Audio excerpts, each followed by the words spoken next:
Para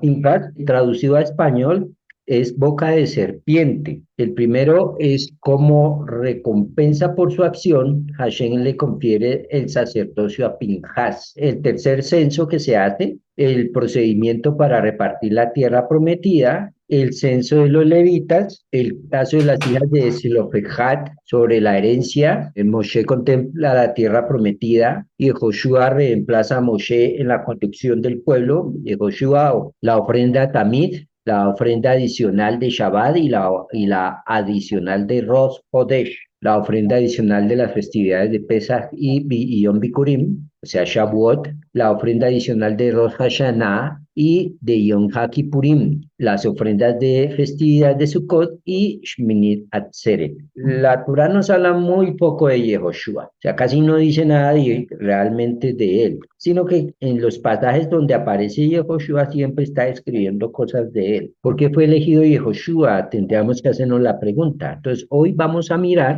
sobre el tema del liderazgo, el tema de la rebeldía, que fue la que hizo que por envidia, por todas las causas que ya estudiamos antes, se levantaran contra Moshe. El tema del liderazgo negativo es el de Korah. Ahora vamos a ver el tema de un liderazgo sano, que es el liderazgo ganado por Yehoshua. ¿Cuáles eran sus cualidades? ¿Por qué Moshe debía colocar sus manos sobre él? ¿A qué se refiere cuando dice un hombre dotado de espíritu? ¿A qué espíritu se refiere? ¿Y qué significa que Moshe pasó de su grandeza a Yehoshua? Comienza la parashá en Números 25:11. Pinhas, hijo de Eleazar, nieto del sacerdote Aarón, apaciguó mi ira contra los israelitas al haber sido él quien entre los israelitas vindicó mi causa, evitando que yo, en mi celo, los extermine a los israelitas. Pinhas, si no hace lo que hace, la mortandad se extiende sobre el pueblo. Bien, entonces, en el capítulo 27, versículo 18,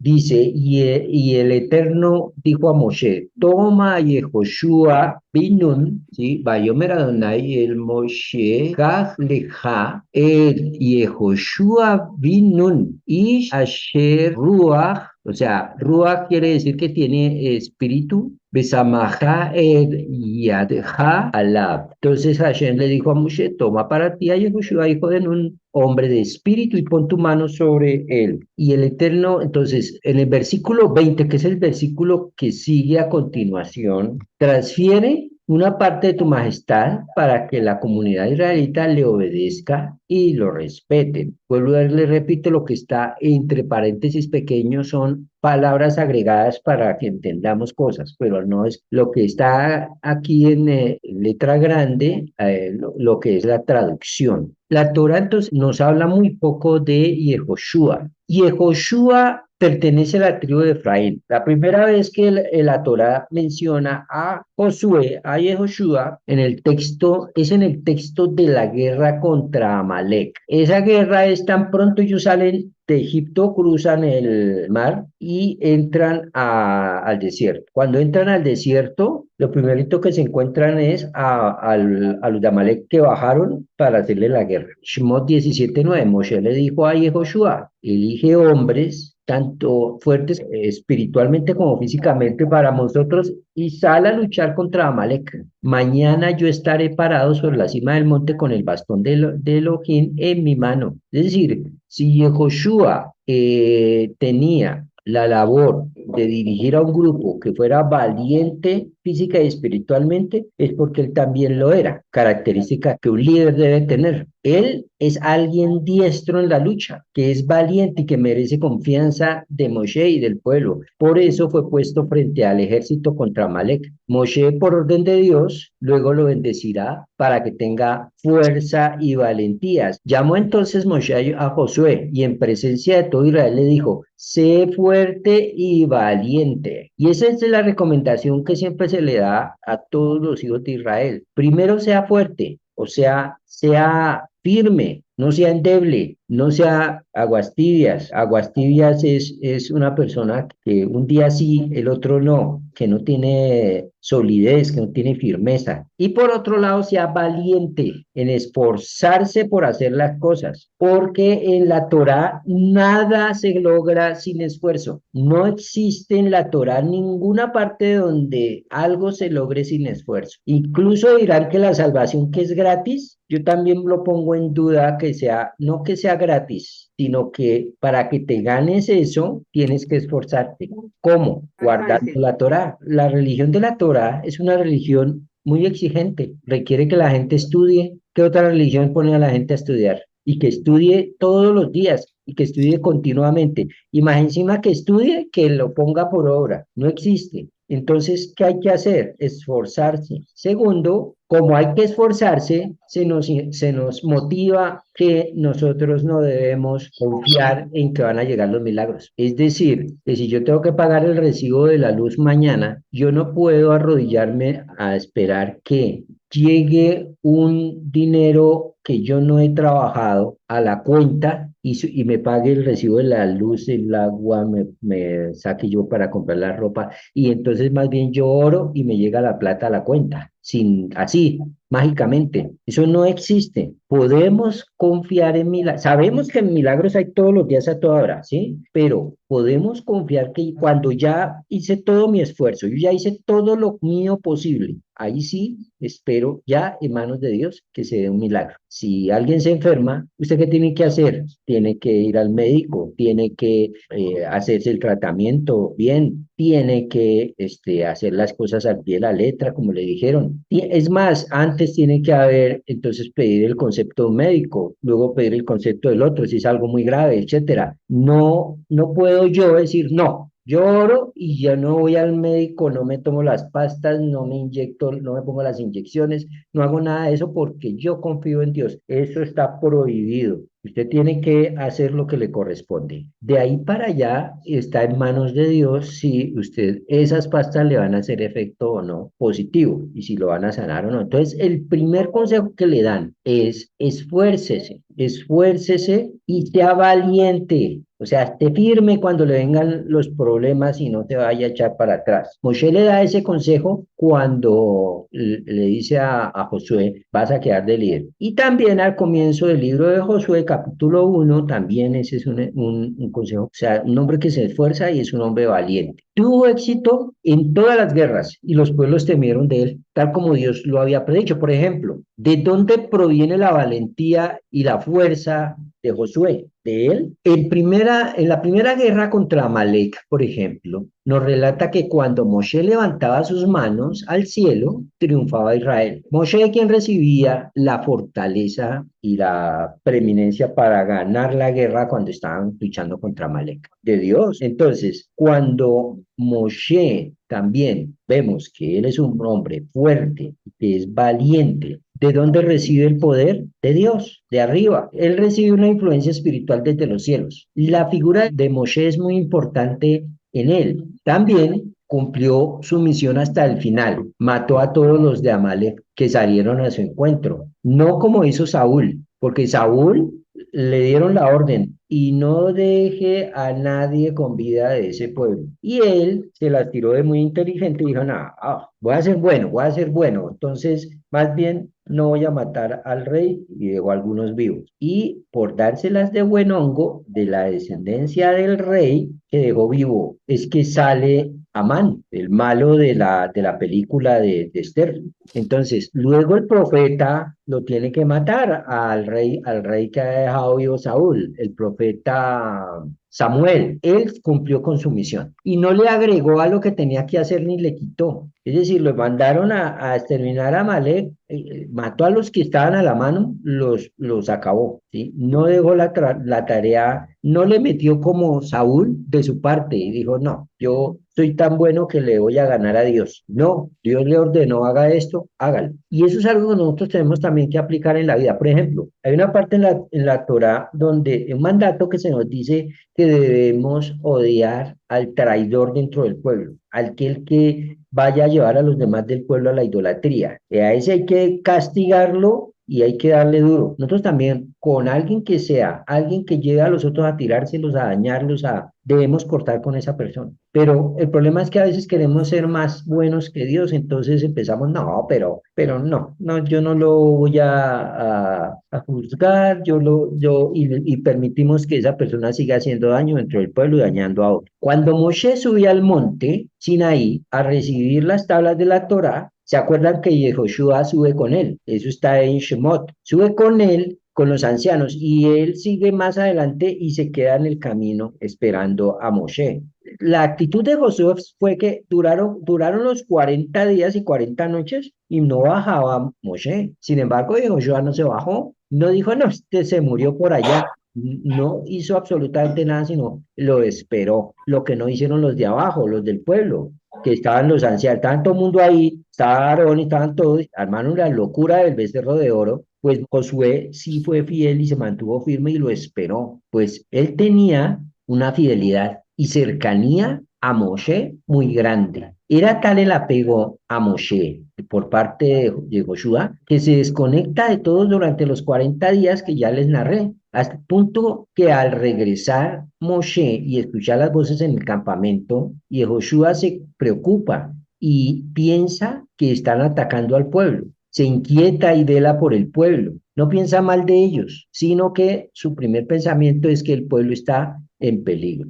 Otro detalle que nos relata la Torá es que Joshua, no se separaba de delante de la tienda de Moshe. Está en Shemot 33:11. Hashem hablaba con Moshe cara a cara, como uno habla con su amigo. Luego Moshe volvía al campamento. Su servidor, el joven Yehoshua, hijo de Nun, no salía del interior de la tienda. O sea, él estaba ahí donde, quédese acá, ahí se quedaba. Espéreme acá, esperaba. Era totalmente fiel a las órdenes que se le habían dado. Era como el guardián, como los Kohanim que cuidan el santuario. Luego Dios le dice a Moshe y Yehoshua, él está parado delante de ti, es decir, Yehoshua siempre está sirviendo a Moshe y no se aparta de él. Más adelante va a decir, Yehoshua, el siervo de Moshe, Nasaón, es siervo. En otro pasaje dice, Yehoshua que sirve a Moshe desde sus mocedades. ¿De dónde viene este apego tan grande a Moshe? Es la pregunta que nos tenemos que hacer. Cuando alguien se apega mucho a una cosa,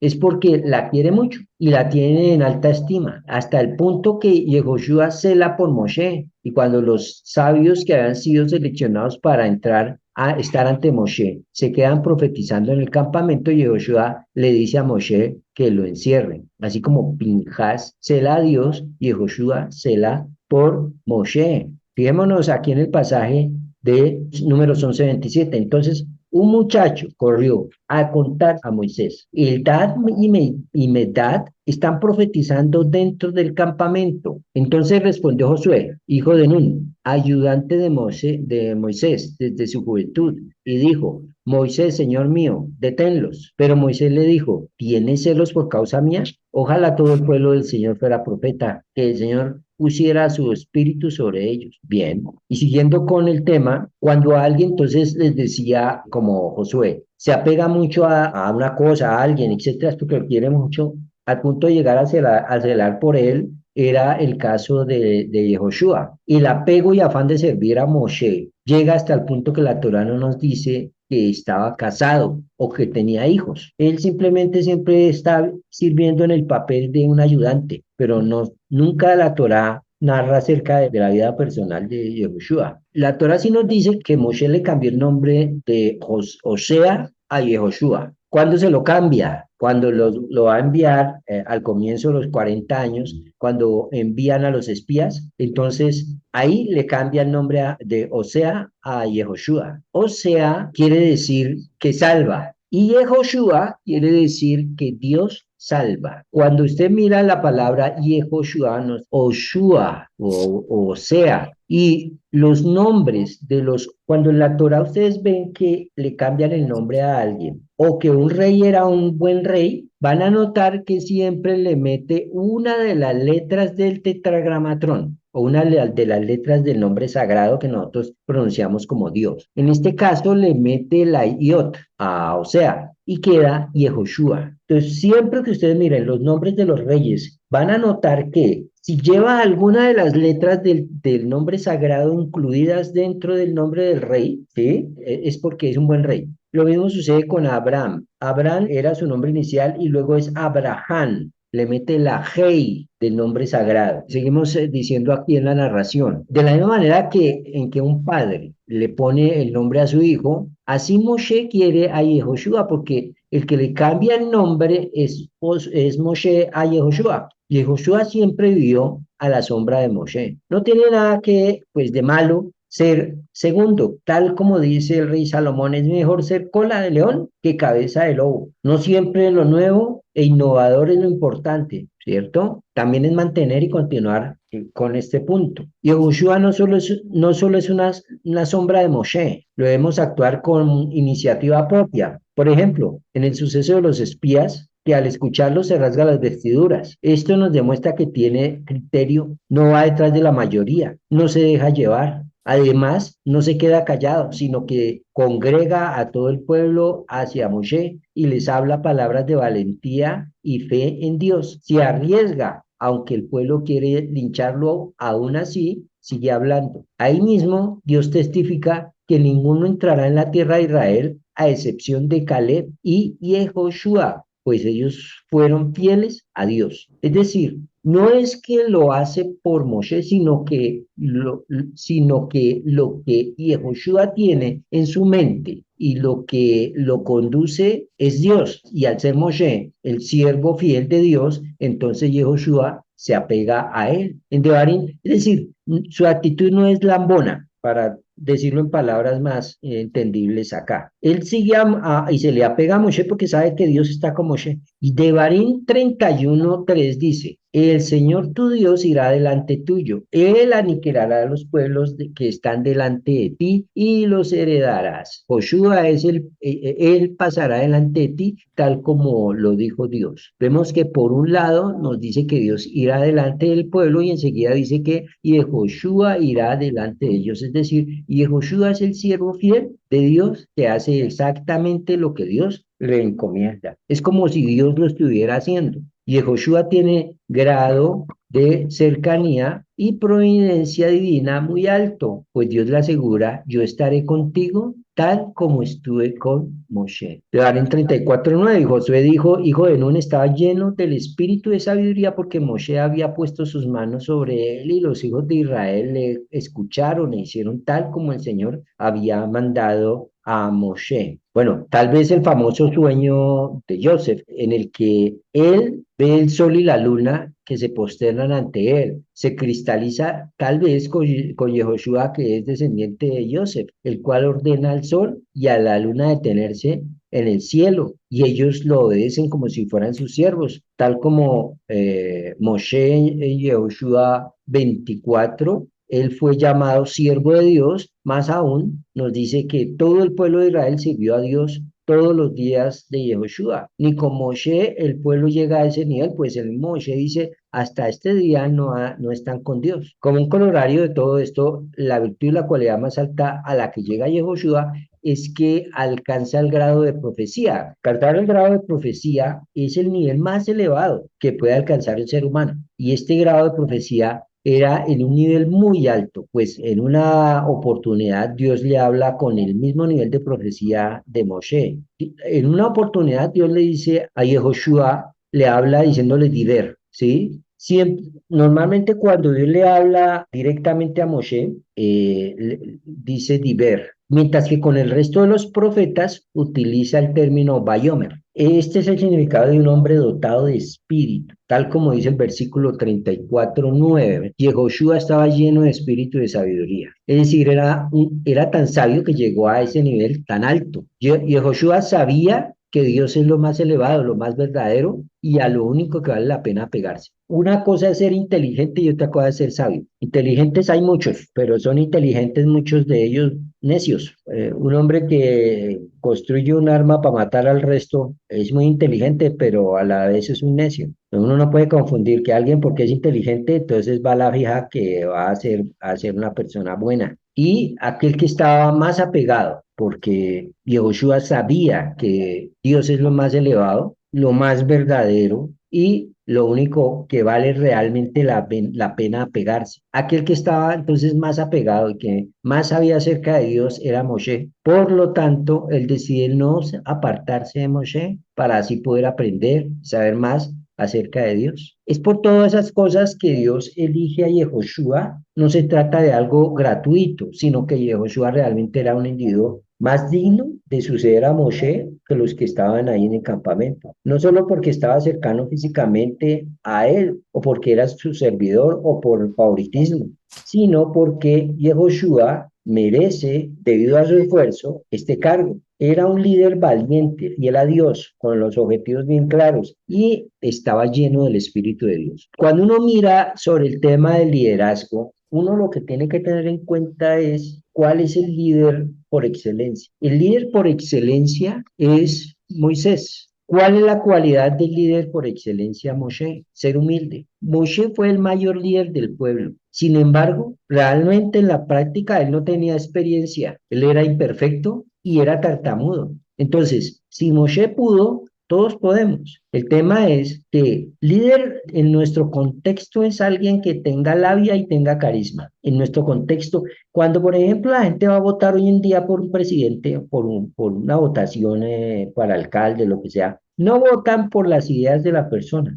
No votan por los planteamientos. La gente ni siquiera se lee el programa del candidato. La gente lo que hace normalmente es votar por la apariencia que tiene esa persona. Normalmente. El pueblo vota por alguien que los cautive, así sea diciéndoles mentiras. Y entonces, ¿qué se busca qué busca la gente normalmente de un líder? Que sea muy popular, que sea muy histriónico al hablar, que tenga mucha labia y que sea carismático. Pero el líder de la Torá, el líder por excelencia, que es Moshe, no es una persona carismática, no es una persona de mucha habla. Fíjense que incluso era tartamudo. Nosotros, para romper ese esquema de seguir pensando que un gran líder es un gran hablador, un gran orador, pero habla muy bien para llevar a la gente a hacer lo que él quiere que hagan ellos. Normalmente para que lo llenen de plata. Entonces, un líder real es un líder que